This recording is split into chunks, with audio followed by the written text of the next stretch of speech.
morning. I'm Kim McCleary, President and CEO of the Los Angeles World Affairs Council and Town Hall.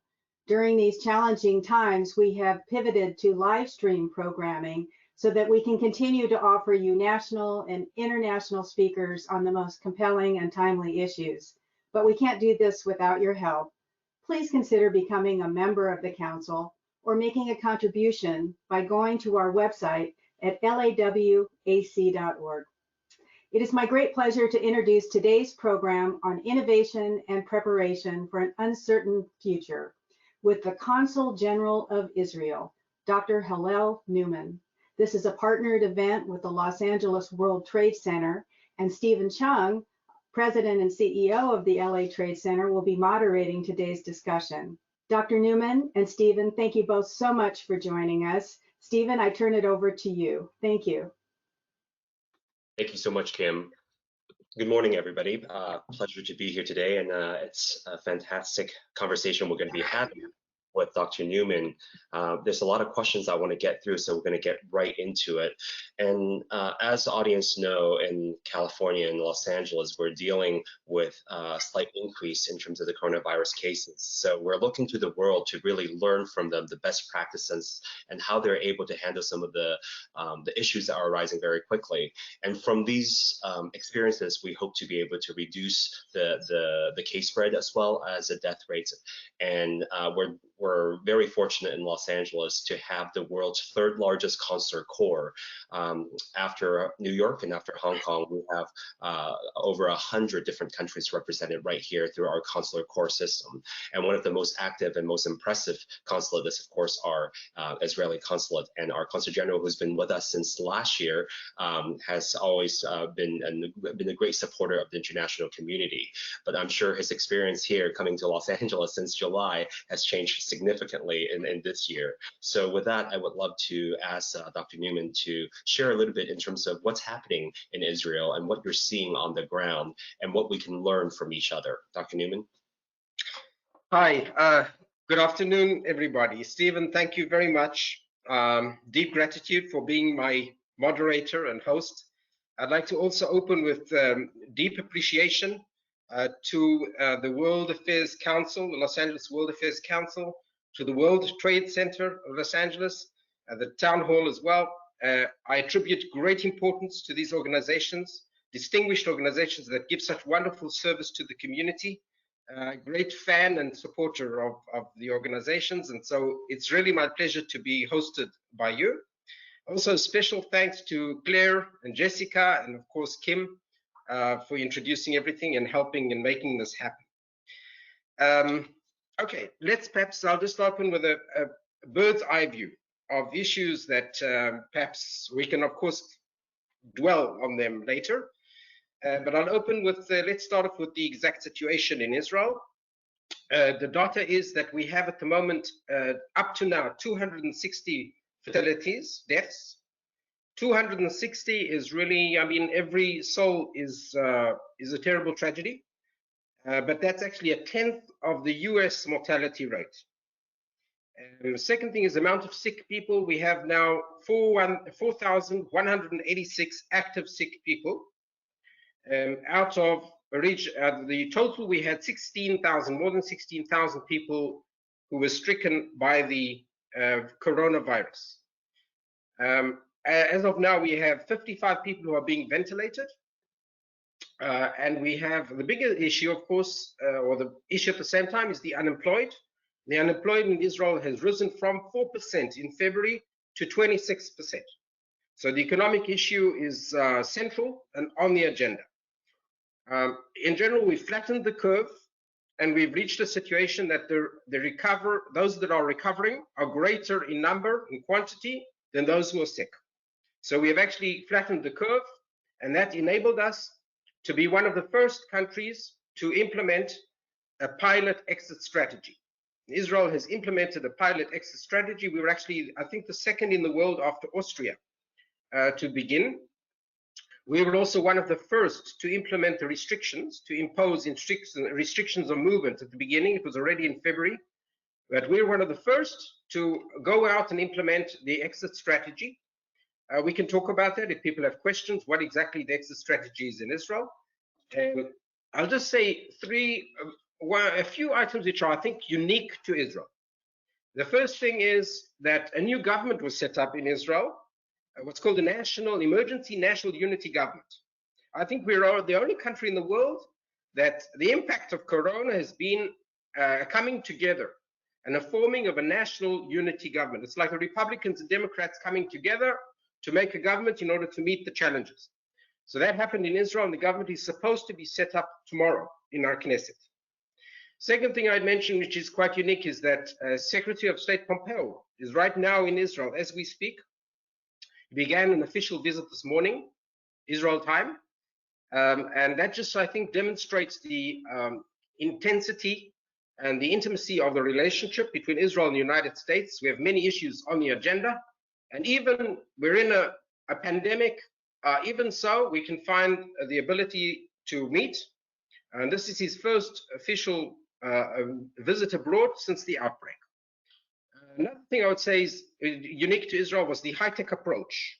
From the beginning of the pandemic, a high-tech approach was adopted. Incubators were set up, multidisciplinary teams were set up, and you have private and government organizations coming together. You had a mix of technicians together with computer engineers, together with doctors and medical personnel working together on solutions. And I think it was very early in Israel, and it also made a big change.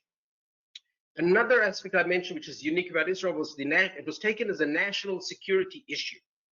And a main control center was set up, which brought in all the different apparatuses of the government, including the security forces, including the medical teams, including diplomats, the Ministry of Foreign Affairs, the State Department of Israel. They all came together in order to, again, find solutions for the problems that were on the table. The problems were identified and then solved one by one. The last aspect, which I'll say is quite unique about Israel, was the military involvement in civic issues. The military was recruited in order to solve some of the civic issues. And for instance, they gave out food. And there was an interesting meeting of IDF soldiers with ultra-Orthodox citizens in Bnei Brak, a city in Israel, where you have these type of populations that never meet. And here, all of a sudden, they met in very special circumstances. Lastly, I'll just say, before I return the platform, I'll just say that, there were a lot of apocalyptic scenarios. Of course, that's not true. We're not in an apocalyptic doomsday scenario. There was a lot of talk about the collapse of the geopolitical world order. That's going too far. It's a bit exaggerated. But looking towards the future, there are definitely going to be dramatic shifts in the economic world order and perhaps also in political world order. And in the long term, we can expect an extended impact of the coronavirus. We will see gaps widen between the developed and the underdeveloped countries. Even within countries, between those that are more wealthy and less wealthy, we will see a swerve from globalization towards local supply chains and local production and national economies and things like that. And the king of the future will be artificial intelligence, no doubt. Thank you, Dr. Newman. You mentioned a couple key points that later on would love to address, but one, to hear that Israel right now has 262 deaths compared to, for example, Los Angeles County alone. As of today, we have about 1,613 deaths and over 33,000 cases. It's definitely very disheartening here in Los Angeles to see the number continue to rise. And as of yesterday, the LA County officials have already discussed extending the Safer at Home initiative for another 3 months. So this is going to have a huge impact on the local economy. And to your point that you mentioned earlier, going from 4% to 26% unemployment in Israel, LAEDC, the parent company of World Trade Center Los Angeles, did a white paper just earlier this month and estimated that our employment rate in May can reach as high as 30%. So this is definitely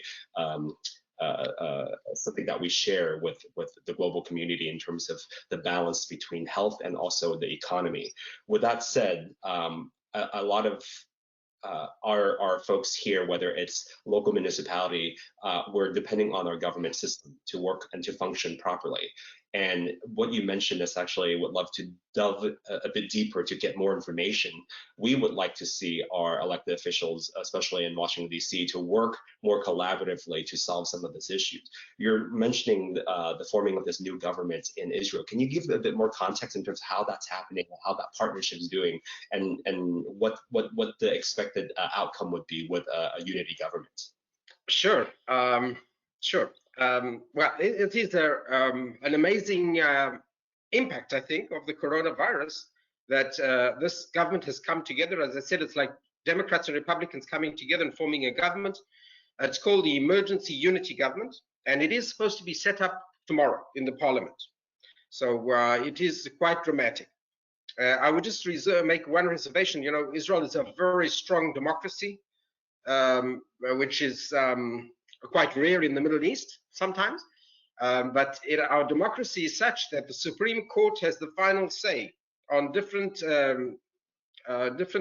positions towards the court about the setting up of the national unity government.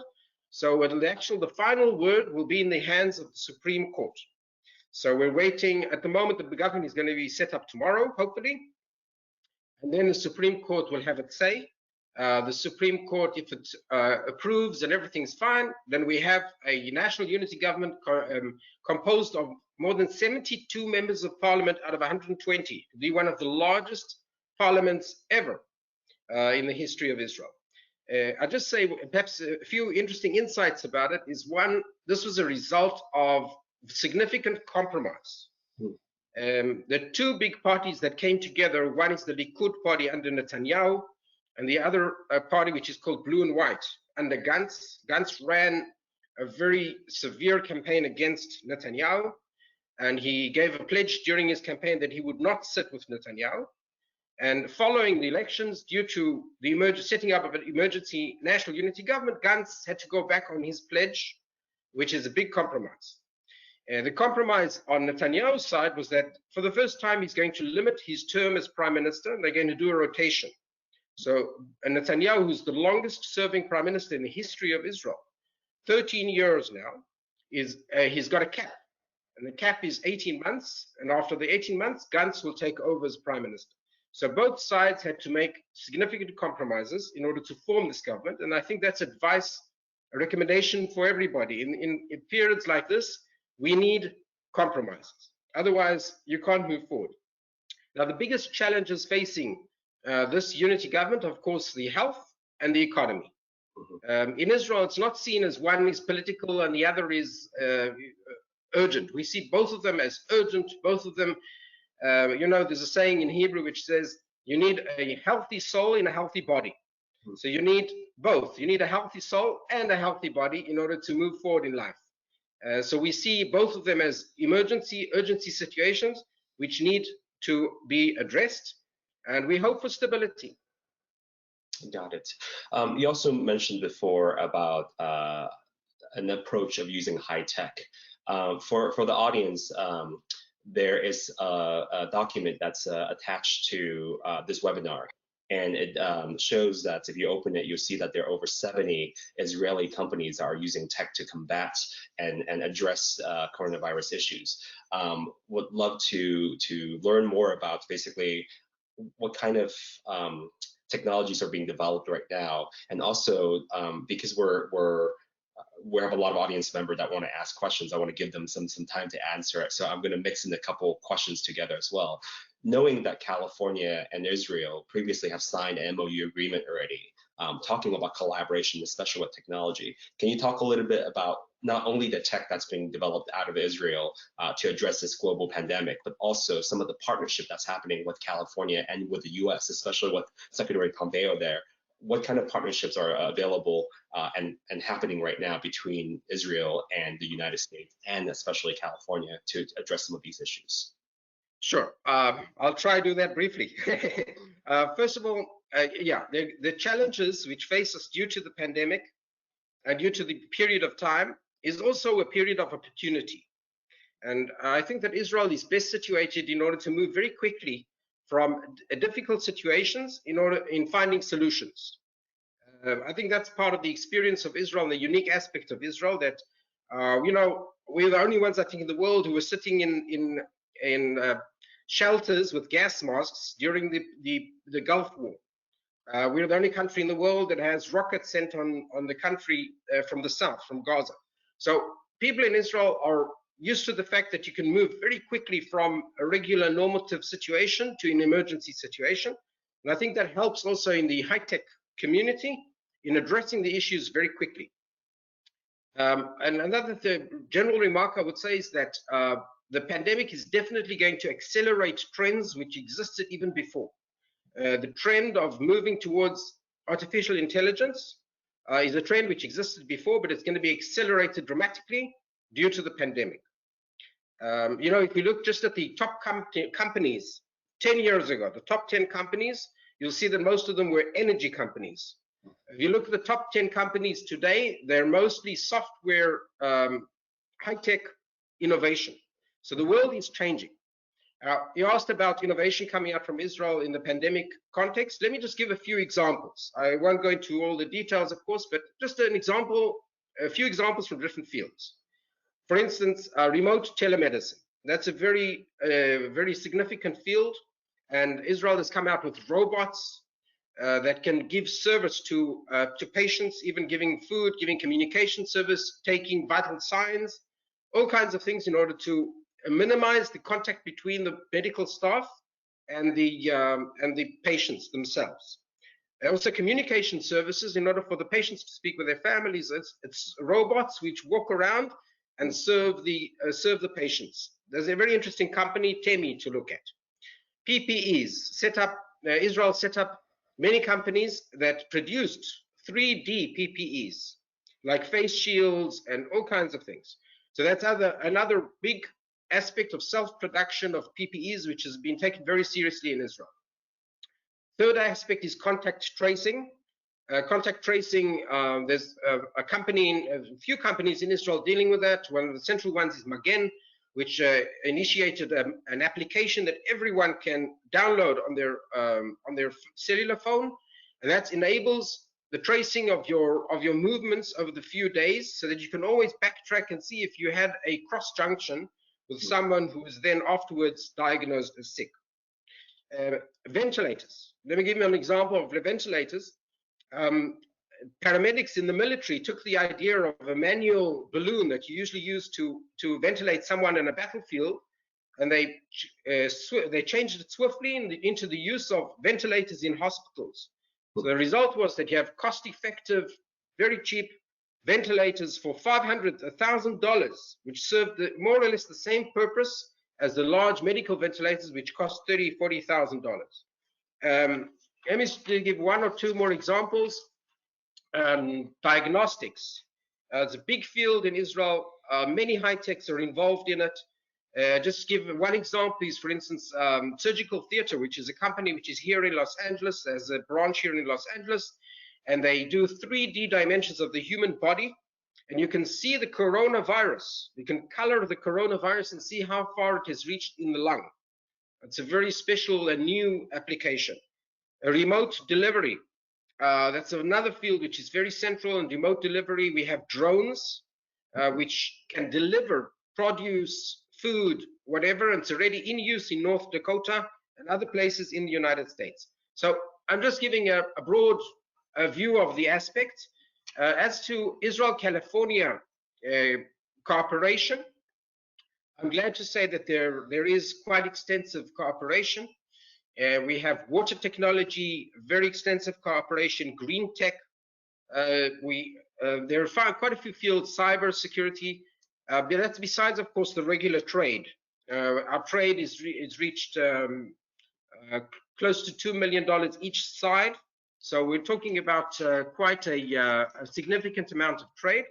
I'll just say that we had an MOU in 2014, which was signed by Governor Jerry Brown. And then we had an MOU on innovation, which was signed already in 2017. I can mention a few very significant deals that have gone through between Israel and California. If I just mention one of the most recent is the acquisition of MoveIt by Intel. And MoveIt is an Israeli application, and it was bought for $900 million just in April this year, just a month ago. So the business is continuing in all fields, I would say. I'd also just like to mention that there are quite a few bodies here that do wonderful work in promoting this cooperation. I'd just like to mention, like, for instance, the Milken Innovation Center, the Mirage Foundation, Vardi, who's a businessman who brings together incubators and young high-tech people.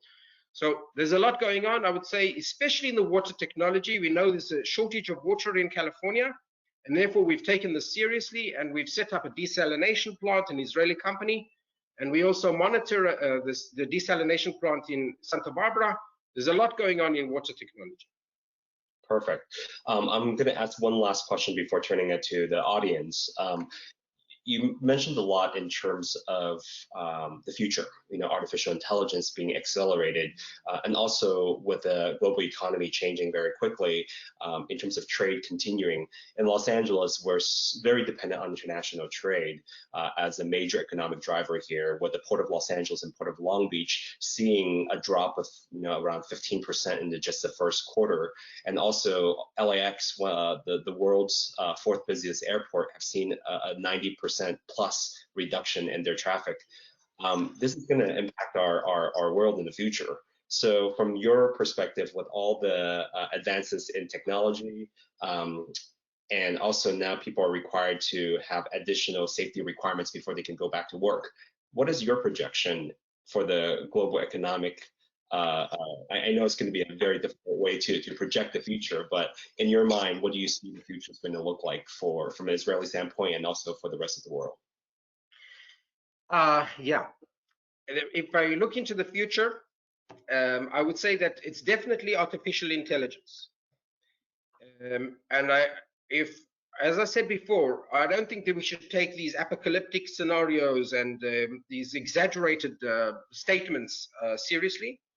But we should definitely take into consideration that there will be shifts in the world order of economy and politics.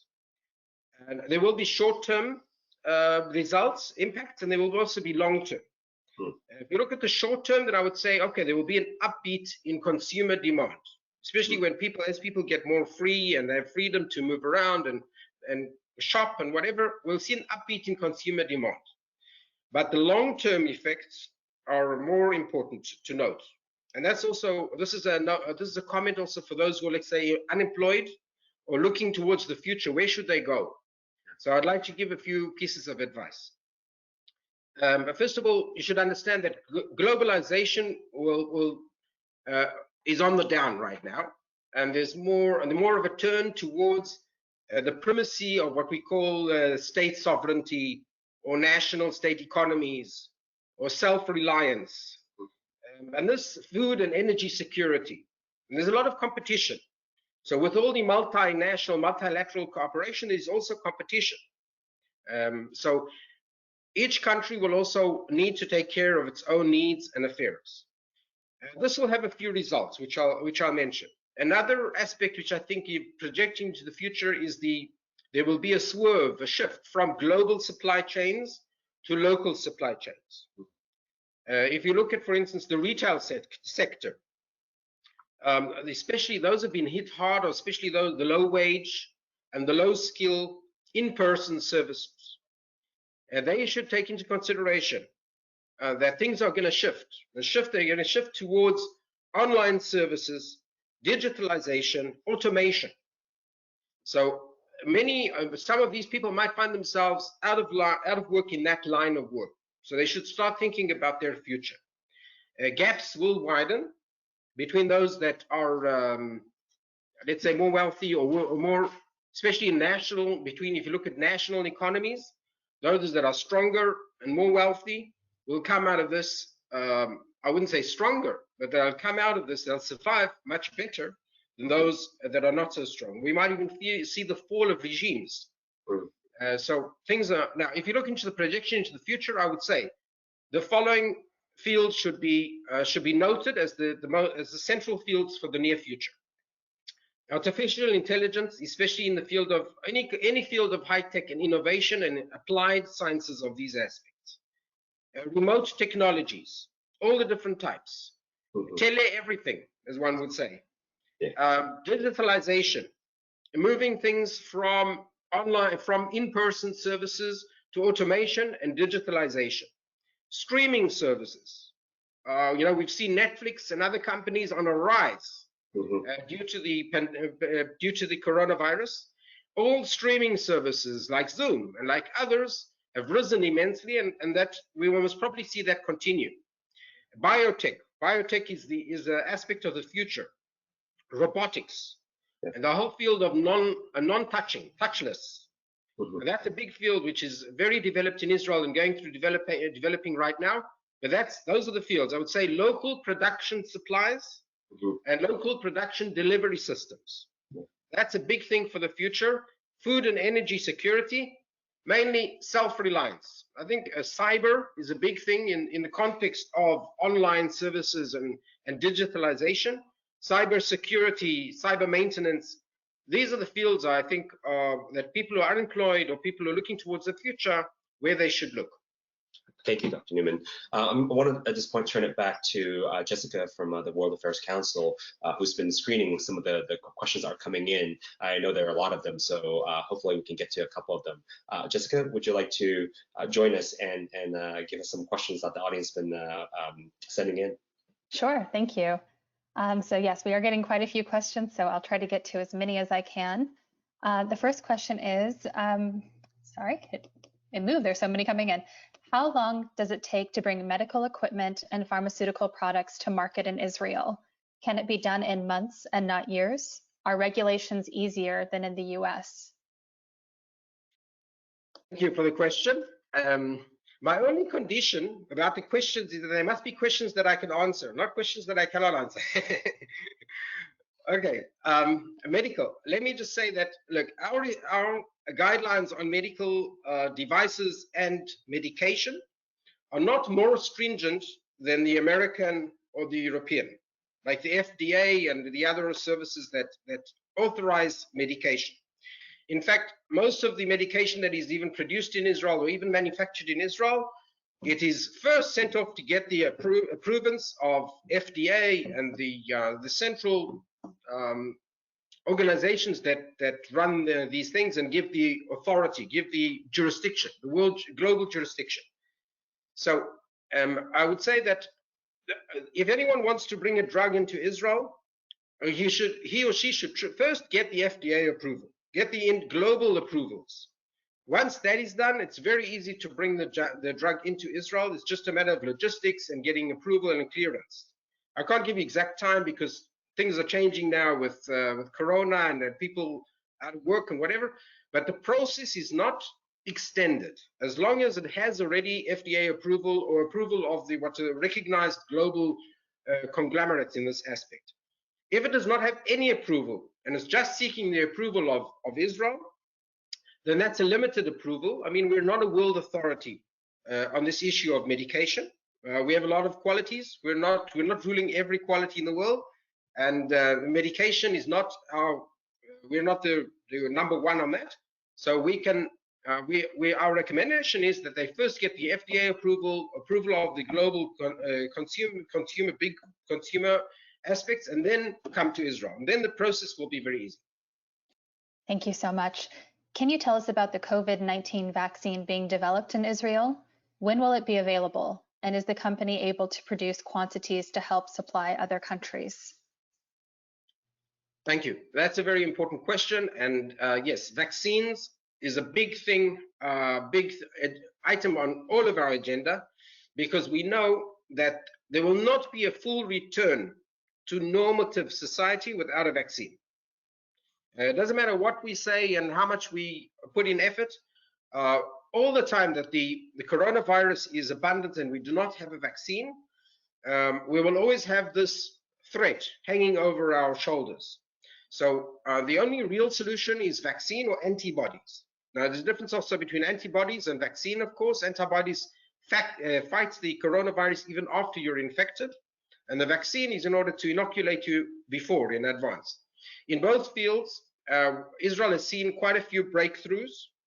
Let's start off with, we've reached testing stages on animals in both vaccines and antidotes. We've also patented a few already. So our belief is that we have the vaccine and we have the antibody.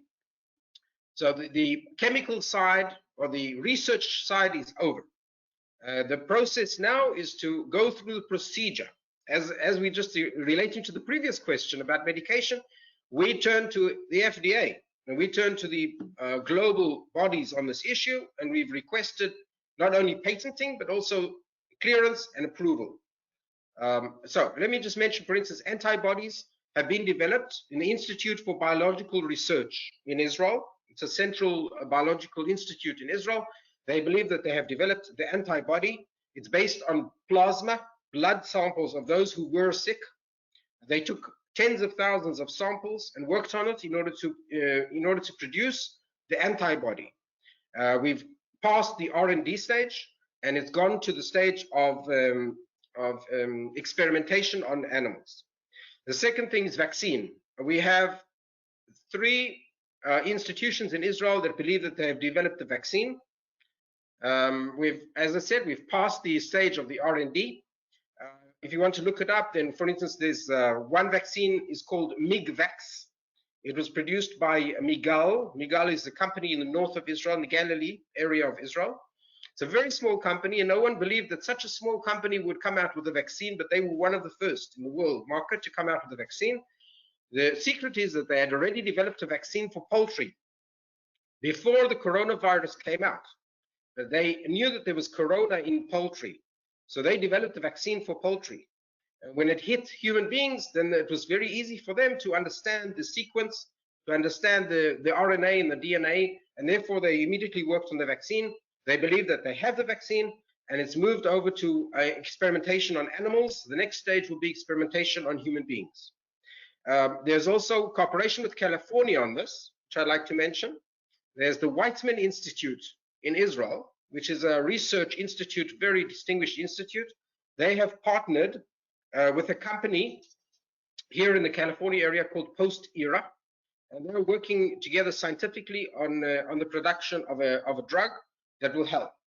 I would mention also that there's a Professor Gershoni from Tel Aviv University who also believes he has the vaccine. He has patented it in the US Patent and Trademark Association, and it's built on a reception binding. In other words, it's a vaccine that is blocking the binding of coronavirus to the cells, and thus it doesn't have any impact and it falls away. So there are quite a few vaccines that are already on the market. How long it will take, it depends on the procedure. If the FDA goes more lenient, then it will take less time. If they stand to all the stringent procedures, then the procedure itself, just the procedure after you've already developed the vaccine, takes quite a few months up to a year. So that's more or less the timeline. It will depend on the FDA requirements. Thank you so much. That's really interesting about the poultry studies. Before the pandemic hit, Israel was planning to engage in talks with the Palestinians towards the creation of a demilitarized state. Given this crisis, what is the status of those discussions? Do you think they will still proceed in July? And with a request to convene an international council as part of these discussions, but so many leaders having to focus more domestically, do you think the proposed peace plan and annexation could still proceed? Yes. Well, as I said, Secretary of State Pompeo is currently in Israel on his first abroad foreign visit since the outbreak of the pandemic. And again, that's a testimony of the close relationship and the issues that are at hand. And one of the issues, it's not the only issue, but one of the issues is also the peace process. Let me just say one thing, that the peace process has been going on for a long time. But if you look at the beginning and establishment of the State of Israel, when Israel was established in 1948, and we just celebrated our 72nd anniversary day last week, When it was established, then the Arab and Muslim world responded with what was called the three no's, the three negatives, which was no recognition of Israel, no talks with Israel, no relations with Israel. There's a decision taken by the entire Arab League together with the Muslim states in Khartoum, and that remained very strong. But if we look now, 72 years later, Israel has full peace agreements with Egypt, full peace agreements with Jordan. Israel has understandings with the Palestinians through the Oslo process, and since the Oslo process, the Palestinian Authority has been set up as an independent institution. People don't know that the Palestinians have Palestinian passports. Those that the Arab population in what's called the disputed territories, or the West Bank and Gaza, they can have their own Palestinian passports. So it's set up an entity, and even with Arab and Muslim states in, let's say, the Persian Gulf states, the outer world of the Arab world, Israel has very deep understandings. So we've moved forward. Regarding the actual peace process, we've been through few stages. The realization right now is that we need a bit more realistic thinking in the peace process. Up to now, the international community gave just about automatic support to any Palestinian position that was put on the table. And that actually was an obstacle to peace, because it raised their expectations high sky, and they weren't prepared to compromise on everything. The final analysis is that the dispute today is not really about territory, it's not about water. Israel has solved the water problems and territory. There are quite a few plans that were put on the table which the Palestinians could have accepted, and we could have had peace a long time ago. 3 options were set on the table, offered to the Palestinians for full peace, and they were rejected. So the real issue is, are they prepared to accept Israel in the Middle East? Are they prepared to accept a long-term existence of a Jewish state, majority Jewish state in the Middle East? That's the big issue. It's not Israel's acceptance of the Palestinians, it's actually the opposite. That's the key issue. And the peace process, which is now promoted by the United States and Israel, was adopted both by Netanyahu and Gantz. The peace process, which is now also promoted by Pompeo on his visit, brings a bit more realism, because it starts setting the guidelines and the context of a real agreement, which also the Palestinians must make their compromises. Whether it will happen in July, I wouldn't give a date. First of all, it requires that the Palestinians return to the negotiating table. The Palestinians are those who are refusing to come to the negotiating table, which is quite absurd. I mean, they say that Israel is the stronger one, and they want territory and they want other things from Israel. And Israel is sitting and waiting for them to come to the negotiation table, and they refuse. So the first stage is we must return to direct negotiations and talks. Israel is ready at any moment to resume the talks. And I believe that if they come back as a true negotiator and a true party, we will reach peace. Whether it will happen in July, I'm doubtful. Great, thank you. Are your borders closed for visitors from other countries? Yes, tell you, the regulations about visiting Israel change on a daily basis. So it would be quite irresponsible of me to say what exactly is happening. For quite a period, the borders were closed for non-Israeli citizens.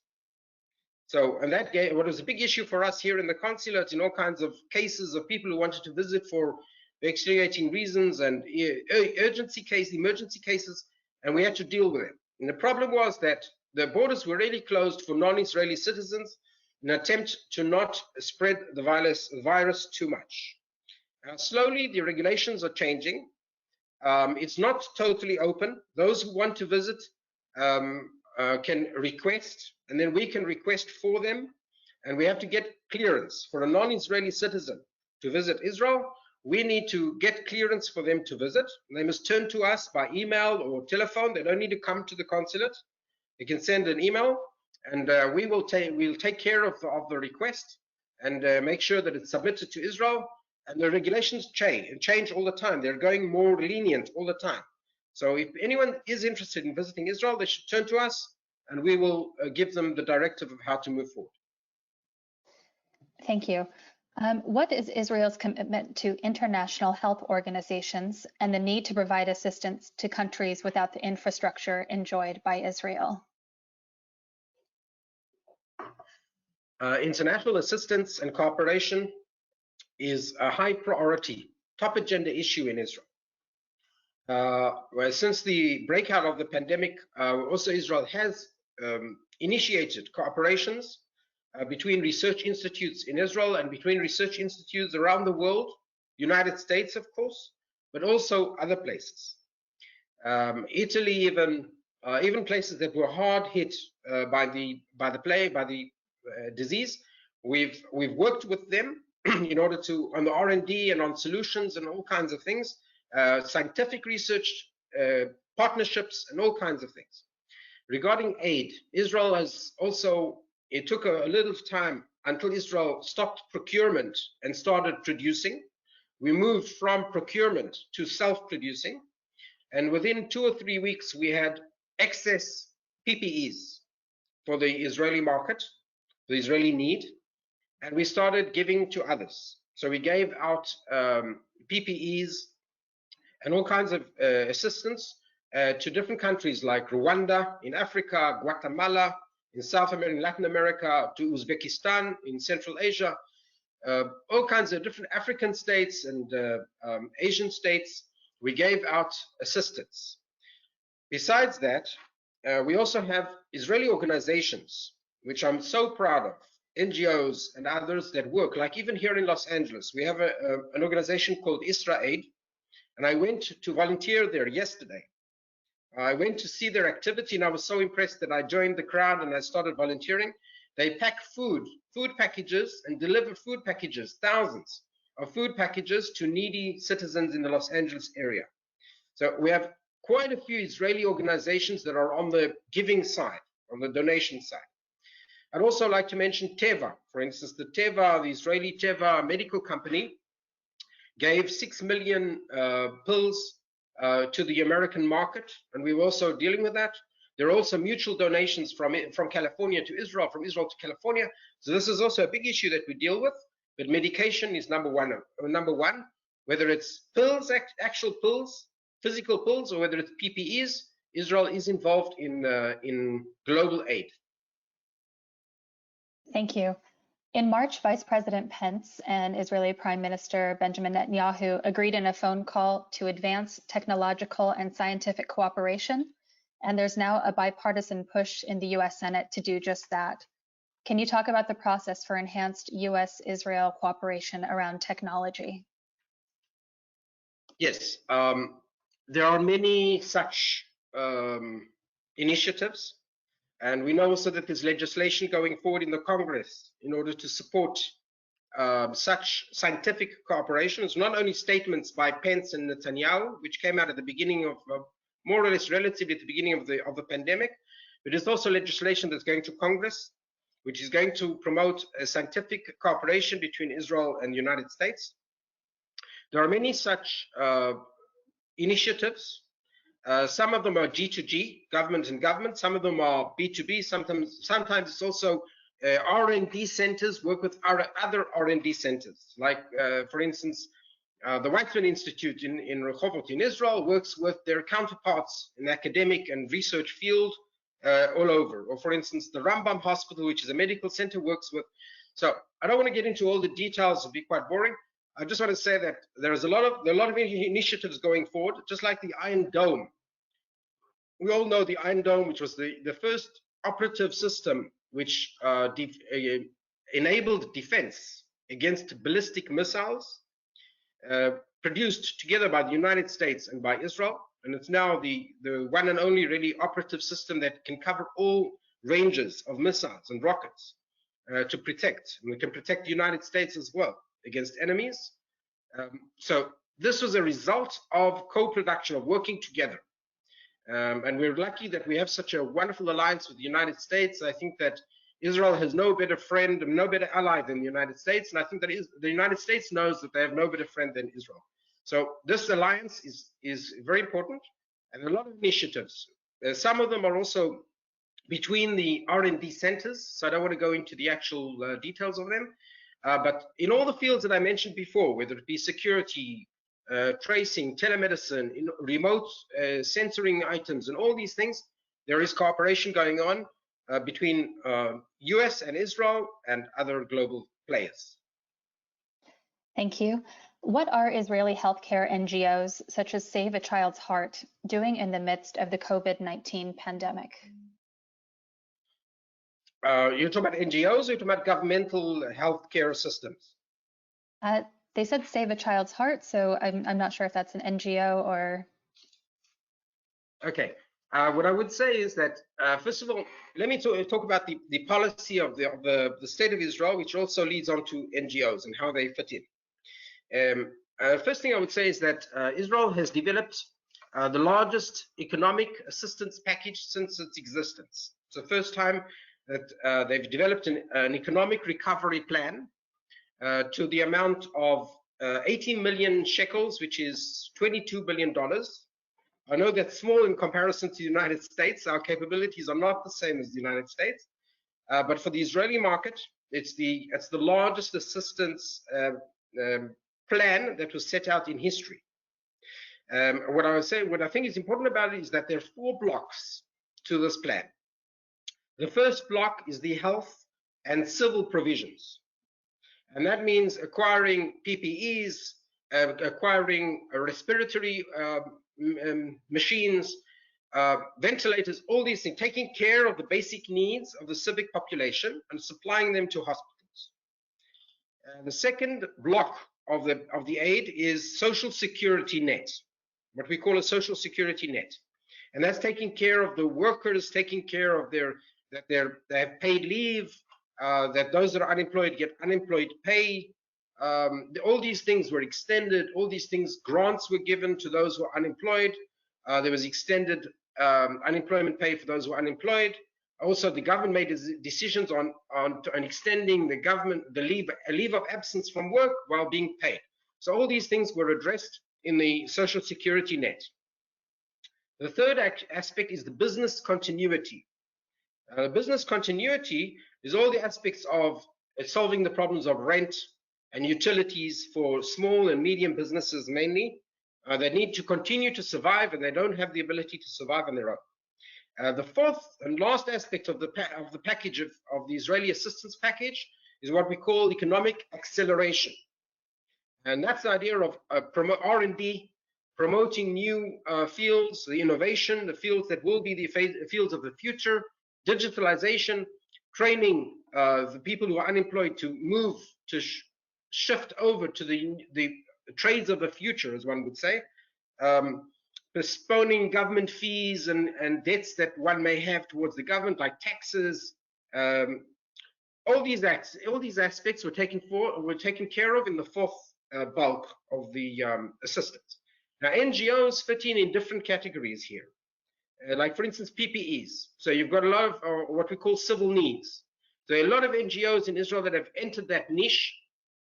I'll just mention one example. One of the leaders of Checkpoint, which is a very successful high-tech company in Israel in the cybersecurity field. The founder, decided to move forward and established an incubator with 30 scientists. He brought them all together, computer tech guys, together with medical profession, and he just created it out of nothing. And he said, work on ventilators, work on masks, work on whatever. So you have a high-tech guy coming in as a private person, setting up a whole lab and bringing in the people from multidisciplinary teams together in order to come out with solutions. And they came out with solutions of the ventilators and 3D PPEs and all kinds of things. So the NGOs have a large part to play, also private players who can come in and give their part. If you look at, for instance, the social security net, there are many NGOs in Israel in the social impact field, who are giving out food or distributing food, maintaining contact with elderly people, like, for instance, those who are 67 and above, regarded as a high-risk factor. So we have a whole mechanism of volunteers. They call each one up. They even come to speak to them across the door. We had even the IDF involved in visiting and giving out food. So the NGOs are involved, private people are involved, and the government are involved. All together in this coordination is by the central command center, which was set up under our secret services. So everything is coordinated in order to try and bring as much as possible to the individual at the end point, to bring him what he needs. Thank you so much. And this will be our final question. What is the Israeli Consulate in Los Angeles doing to support its compatriots and contribute to local authorities? In what way has your work changed due to the new reality we face? Thank you. Well, you know, we thought with the canceling of meetings and the canceling of receptions, which is, I mean, it's part of the work of a diplomat, a bulk of the work of the diplomat, we thought we'd sit idly by and have some time. Of course, that never happened. We didn't have a minute for ourselves. I know that some people are bored at home and they're looking for something to do. Well, I didn't have that privilege of having time. We've been very busy. Our agenda has just been filled with the things that have to be taken care of due to the coronavirus. So I'll give a few examples. For instance, first of all, rescuing teams, rescuing Israelis. We had all kinds of Israelis who found themselves stranded. You know, Israelis are a special category on their own, and they travel, they trek to all kinds of remote places. And then we have to go out and save them. So our diplomats were part of the structure force of helping, assisting in the face of this pandemic. And part of our task was also going out in order to rescue these Israelis who found themselves stranded. I'll give an example. We had a boat that came into San Diego, which had coronavirus victims on it, and we had Israelis who were not sick on the boat, and we had to get them out of there. We had a few problems. One is they didn't have a visa for the United States, because the boat was not supposed to come to the United States. Second thing was we needed to get air flights for them, and all air flights were canceled. So all kinds of things that had to be taken care of. We took care of them, and they got out of the boat, and they got back to Israel. So our big issue was taking care of Israelis who were stranded.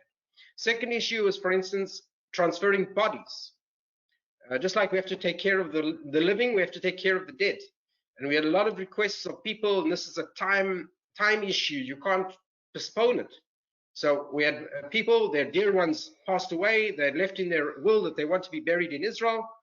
We had to take care of this. With all the restrictions and all the issues that are going on, we took care of it. A large part of our work recently has been making contact with California companies, or companies in our region. We're responsible for 6 states here in Los Angeles. And we connected between companies. At the beginning, Israel was purchasing PPEs, so we connected between the requirements of the state of Israel and the companies here in California. At the moment, we're not procuring and we're not purchasing anymore because we've reached a situation that we can self-produce. That was the urgent item on our agenda. Jewish community and other communities, we're in contact with the communities. We maintain contact with leaders of communities to find out how they're doing. You know, there's also this fear of anti-Semitism that can rise because of conspiracy theories. We're not in a clean world, as one would say. And there are all kinds of conspiracy theories that are voiced, and sometimes it's attacking the Jews. So we also are in contact with Jewish communities. There's a community that was vandalized even during the pandemic here in Los Angeles. So we're also in contact with the Jewish community and also other communities, just the different denominations of Christianity and Muslim. I would say another aspect of our work has been digitalization, transferring all our activity to the digital sphere. So we did webinars and we did seminars and we did cultural events and all kinds of things. That was also part of our emergency getting together. In general, the consulate is open. Although most places of work are closed, we're regarded as an essential place of work. And if you heard my description, and I think you'll agree that we were essential, and we were taking care of all these needs throughout this period of time. Thank you so much, Consul General Newman. Stephen, I'll turn it back over to you. Great. Well, I want to thank Dr. Newman again for taking time out of your busy schedule with all the great work you're doing to share some thoughts. And I know it's not easy to answer questions from an international perspective down to the nitty gritty of actually operation in the local level. But from what you described, the consulate here is actually doing quite a lot. So I want to thank you for your support. And at the same time, on the more personal level, as an Asian American, we do see some incidents of racism that's been happening. So to hear this is also happening to the Jewish community is devastating. And I'm hoping that the audience here that are listening will continue to spread the word of the importance of international collaboration and not only tolerance, but also working very closely with our partners from around the world, regardless of their background. And we wish you, for the sake of all of us, when it comes to developing the vaccine, antibodies, and the therapeutics in Israel, to speedily be available to all of us, because I think this is going to be the future. Without those treatment plans and without the vaccines and antibodies, it's going to be very hard for us to return to work and make sure that our economies are growing. But with that said, I want to thank you again for taking time to share with us these great thoughts. And I also want to thank Kim from the World Affairs Council, as well as Jessica, for your great work in putting together these very important conversations so that the LA community and folks from around the world who are joining us understand the importance of these partnerships before COVID-19, during COVID-19, but especially now. It's more important than ever for us to work closely together for a brighter future for all of us. So thank you. I'm going to turn this back to Kim. Hi, Stephen. Thank you, Dr. Newman. And Stephen, who knew when we were putting our partnership together that all of this would transpire? It's a wonderful partnership. Dr. Newman, we really appreciate all your insightful input on what's going on in Israel. You've given us a lot to think about. We have a wonderful lineup of programs for you all next week. On Monday, we discuss the potential end of the lockdown. And that's with LA County Supervisor Catherine Barger and Dr. Barbara Farrar, Director of the LA County Department of Public Health. Then on May 20th, Hong Kong on the Brink with Jeffrey Wasserstrom, UC Irvine and leading China specialist, Elaine Yu, journalist at the New York Times based in Hong Kong, and Sewell Chan, who is editor of the editorial pages of the Los Angeles Times. And of course, on Thursday, Politics in the Time of Coronavirus with Dan Schnurr. For a whole list of all of our upcoming programs, we've provided that for you on your control panel. Just click on the word that says handouts. Please register today. Everybody stay safe, stay informed, and we hope to see you soon. Thank you. Take care.